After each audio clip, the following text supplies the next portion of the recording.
Hello and welcome. This is Politics on Sunday. I am Femi Akonde. This week, President Muhammadu Buhari's budget presentation started another conversation. When will the federal government end this borrowing that economists say is unsustainable? Even the Senate President, who is under fire for always granting Mr. President's external borrowing request, expressed his worries this time about the rising budget deficit.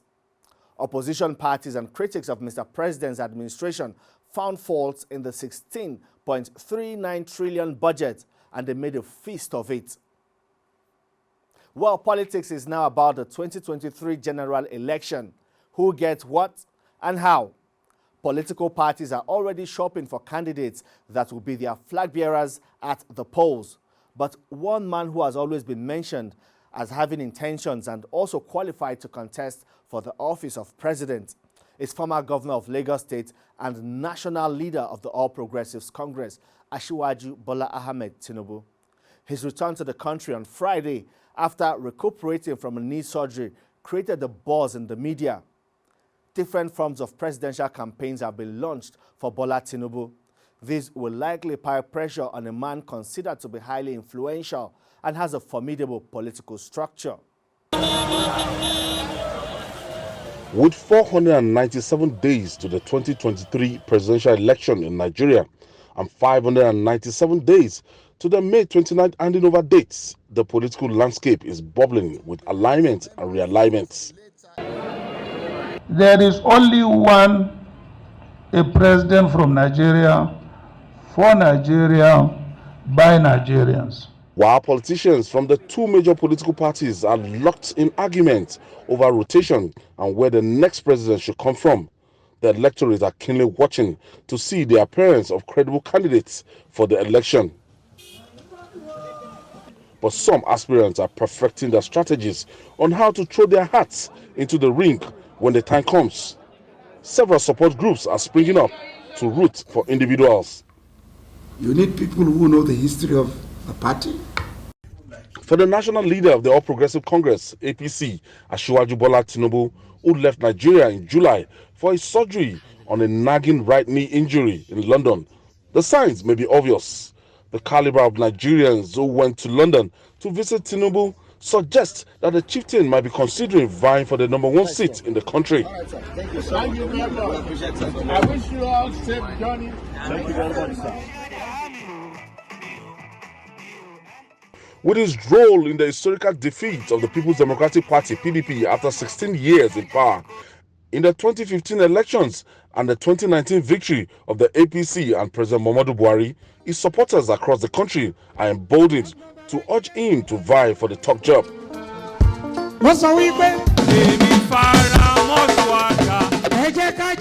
The recent launch of the Southwest Agenda for Asiwaju Swagger 2023 in Lagos and the open declaration of Governor Babajide Sanwo-Olu to support the group might put the former governor under pressure to join the presidential race. One thing that we cannot take away from Swagger, there are 3 payoff lines of action, of passion, and a vision. It's only people like this that have strong vision. And like the chairman had said, when you have a strong vision, you need to have a strong passion. I can see that passion in Swagger. As other aspirants continue to emerge, Nigerians are waiting and watching to choose the most credible leader that will take the country out of the woods. Well, our discussion today will be centered on the performance of the Ministry of Humanitarian Affairs and Disaster Management, a ministry set up in the second time of President Muhammadu Buhari's administration to deliberately target the growing humanitarian needs of millions of Nigerians, especially those affected by conflicts in different parts of the country. This ministry also plays a pivotal role in executing programs of the federal government to lift people out of poverty. Joining me now is Bashir Alkali, Permanent Secretary in the Ministry of Humanitarian Affairs and Disaster Management. Welcome to the program. Thank you very much. Now tell us how you have executed the task of coordinating humanitarian efforts, especially at a time when there's an increasing number of people in need? Coordination is principally the key mandate of the ministry. And in coordination, you find that's why the agencies that are under the ministry were brought under the ministry when the ministry was created. This included NEMA, the National Refugees Commission, NAPTIP, and most recently places like the Commission for People Living with Disabilities. So basically what we do, like with NEMA and Refugees Commission, we coordinate efforts in terms of disaster and risk management.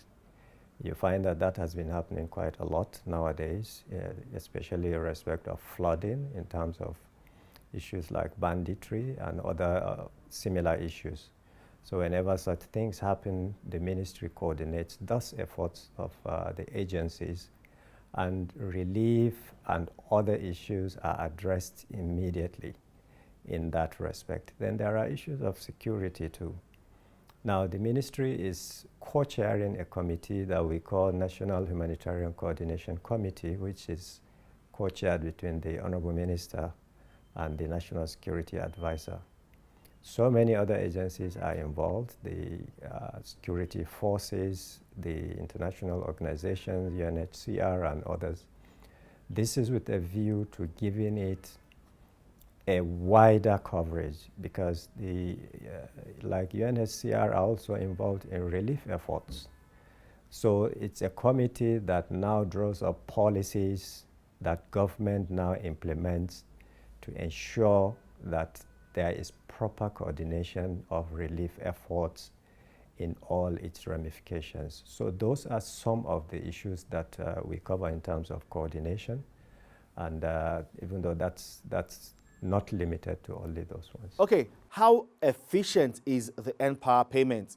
Because some people have complained about non-payment and some bureaucratic bottlenecks in the system. Okay, let me segregate the NPower into two. The first is probably the exited NPower beneficiaries. You know, NPower started sometime in 2016, and the first batch were onboarded, about 200,000 were onboarded 2016. Another batch of about 300,000 were onboarded in 2018.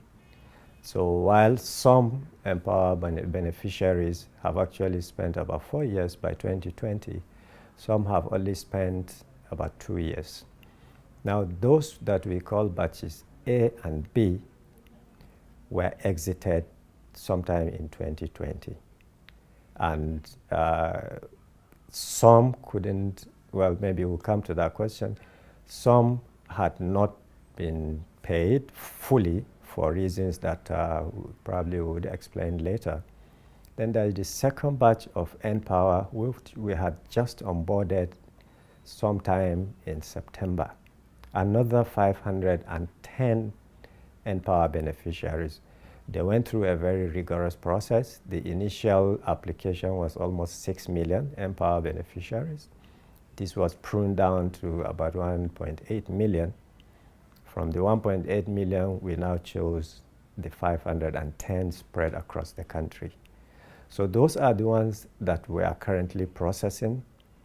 They have all been issued with letters to go to what we call PPAs, places of primary assignment. And they have already commenced the processes of going to their places of primary assignment. And another batch, which we call C Stream 2, of about 490 will soon be onboarded, you know, to make it 1 million as approved by Mr. President. So for NPower, that is where we are in summary. And we hope there won't be any issues, even though when you are running programs like this, you know, you get issues and you address them as they come. Let's talk about the federal government's plan to lift 100 million Nigerians out of poverty. You know, this is hinged on the activities of this ministry. But some people say there are many more Nigerians who continue to fall below the poverty line. despite what you may say is government's effort to achieve this plan?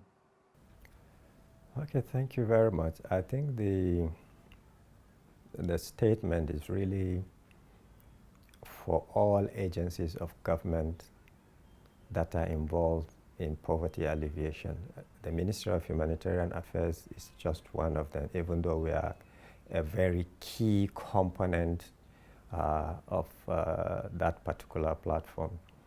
So the idea is that the whole National Social Investment Program is domiciled within the ministry. The whole of the National Social Investment Program is actually a program to take Nigerians out of poverty. Number one, by reducing poverty. Number two, by creating employment for the youth in particular. And then by providing other avenues for Nigerians to be gainfully employed. If you look at the programs that we have about 4 clusters. The first one is the Empower, which is really more of the flagship of the whole Empower social investment program. We have what we call the National Homegrown School Feeding Program. The basic aim of that is to improve nutrition in primary schools, and by extension, that is supposed to improve school enrollment and health of pupils. You know, when you increase school enrollment, you are improving education, and by that, you know, you are eventually lifting people out of poverty. We also have what we call the Conditional Cash Transfer Program. The Conditional Cash Transfer Program is the one that ensures that vulnerable households are paid a stipend of 5,000 every month. There are over 8 million households now that are enjoying that. And from reports, you know, you find some of the beneficiaries have even gone to the extent of actually setting up what we call mini cooperatives. Mini cooperatives in the sense that they make contributions from where eventually they draw up loans to now set up their own businesses. So those are the programs on the side of the ministry. But you know, lifting people out of poverty involves a lot of MDS. The Ministry of Youth and Sports have their own programs. The Ministry of Trade and Investment have their own programs, and other ministries too. So the concept of lifting 100 million Nigerians is actually a more global concept, but our national social investment programs are a very, very key component of that particular mandate of Mr. President, and we are implementing those things really, really very seriously. Okay, now another matter for discussion is the school feeding program and the distribution of palliatives during the lockdown. These are very controversial programs in this administration. What measures did you put in place to ensure equity? Well, under the school feeding program, we don't give funding. As I said, we feed primary 1 to 3 pupils across the country. And the modality is this: the states select food vendors and what we call aggregators that supply the food items to the food vendors, who now cook the food and feed the pupils. That is entirely what the states do. And then after that, the federal government now pays the vendors and the cooks. So it's a joint effort, but the funding is from the federal government.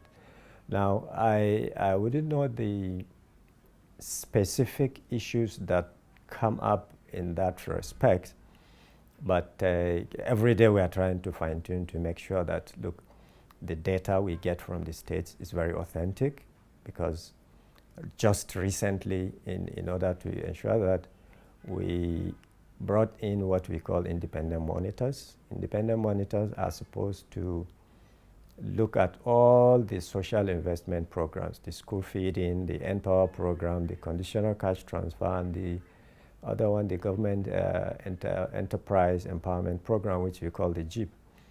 So the independent monitors are supposed to look at all these programs on a daily basis. They are scattered across all the local governments of the country, all the 774 local governments. They are supposed to assess each of these programs and give feedback. And this feedback is really online real time. Let me give an example. You say you have gotten an Empower beneficiary that's supposed to be going to a particular PPA, place of primary assignment, maybe a school, maybe a particular place of work. He does not go, but the independent monitor now monitors that and finds out that that person isn't going to that place. They have tablets, which we had given to them. We had trained them on how to use it. They now use their tablets to report. And we get it here online real time. So we could monitor an Empower beneficiary whether he or she is actually doing what he or she is supposed to do. We also monitor the independent monitor himself or herself, because if you are an independent monitor that's supposed to be in Kano, you cannot go and sit in Lagos and be sending reports to us, because these are supposed to be, geotagged. Your GPS location will be there. So if you are sending a report from Lagos and claiming it is from Kano, we will know. So those are controls that are there, and we try to ensure that these programs are monitored on a daily basis. And we also try to do sensitizations, because if you don't do sensitizations, you probably will not know how effective your programs are being implemented. So that's basically what we do to ensure that these our programs are implemented fully and to the satisfaction. But as I said, look, there is no program or project that you implement that will not have one or two hiccups. We are willing to listen to any issues that arise, and we try to solve them as they come. The Honorable Minister had made quite a lot of clarifications. There were issues of palliative distributions, which were distributed across the 36 states and FCT. Our work, or the job of the ministry at that time, as per the directive of Mr. President, was to distribute these palliatives and food items to the states through the state governors, and I believe that was done. Now the other issue of probably doing palliatives during the COVID pandemic, we do it involved NGOs that have had experiences in the field, to distribute some of these palliatives as and when the time comes. And we are getting good results. Okay, let me take you back to the Empower issue again. Some beneficiaries complained that they have not been paid for about 5 months. We saw this in the papers. What happened, and have they been paid now? Yeah, maybe the background to that might be a bit, might shed some more light. You see, out of the batches A and B, they have 1 million that we exited, sometime last year. When payments were being made, and now let me say that the process is that as an Empower beneficiary, you are not supposed to be taking any other stipend from another federal government agency. You are earning your stipend as an Empower beneficiary, and you cannot, by the same token, be earning either full salary or other stipend from the federal government agency again. So while trying to pay off the 500,000 that were exited, now the system, which is the Government Integrated Financial Management System, GIFMIS, flagged off about 14,000 of the beneficiaries. Now, the flagging up does not mean every one of them was actually earning double salary, but most of them were taken or were found to have taken additional stipend from some other sources, 14,025 of them. So they were flagged off and their stipend was suspended. Now the ministry put up an call it an investigative panel that now went through the records and found out that about 9,000 of them were okay.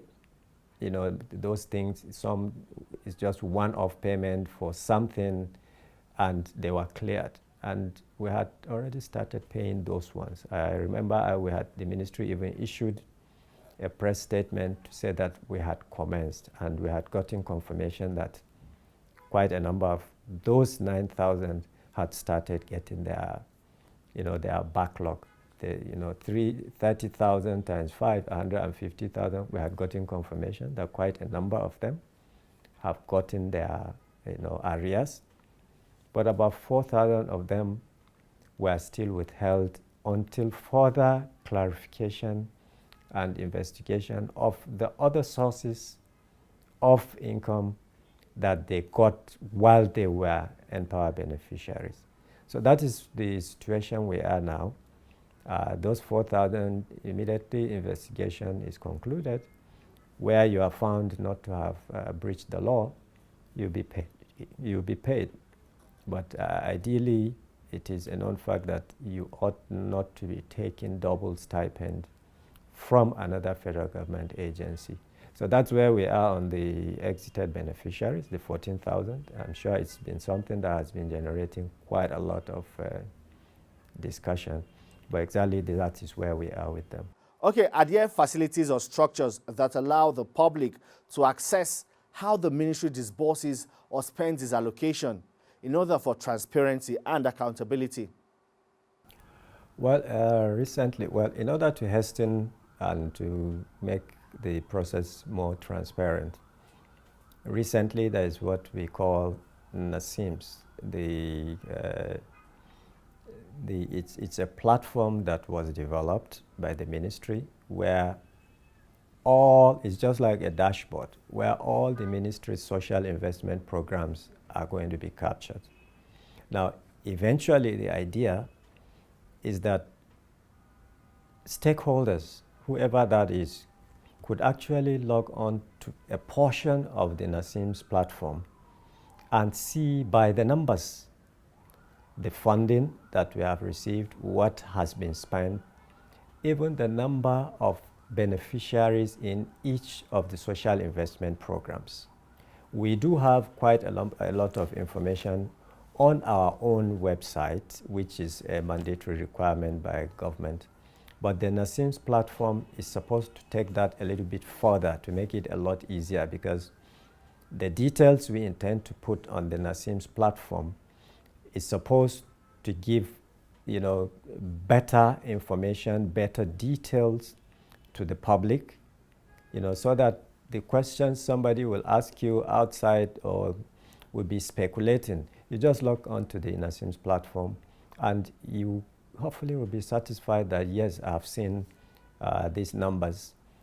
This is the money that was given to the ministry. This is the number of Empower beneficiaries that have been onboarded. In fact, you could even say, look, in my own local government, how many of the Empower beneficiaries are there? Or in my state, how many Empower beneficiaries are there? Or in my state, what are the number of primary schools that are being fed? So on and so forth. It's something that has been developed, and we do believe in a short while the public will have, and other stakeholders will have access to those questions that would be bugging their minds. Well, that is all on our program this week. You can also watch this episode and previous ones on TVC News YouTube channel. Do not forget to like, subscribe, and share. Also follow me on Facebook and Instagram to continue the political conversation online. Thank you for watching. I am Femi Akonde. Goodbye.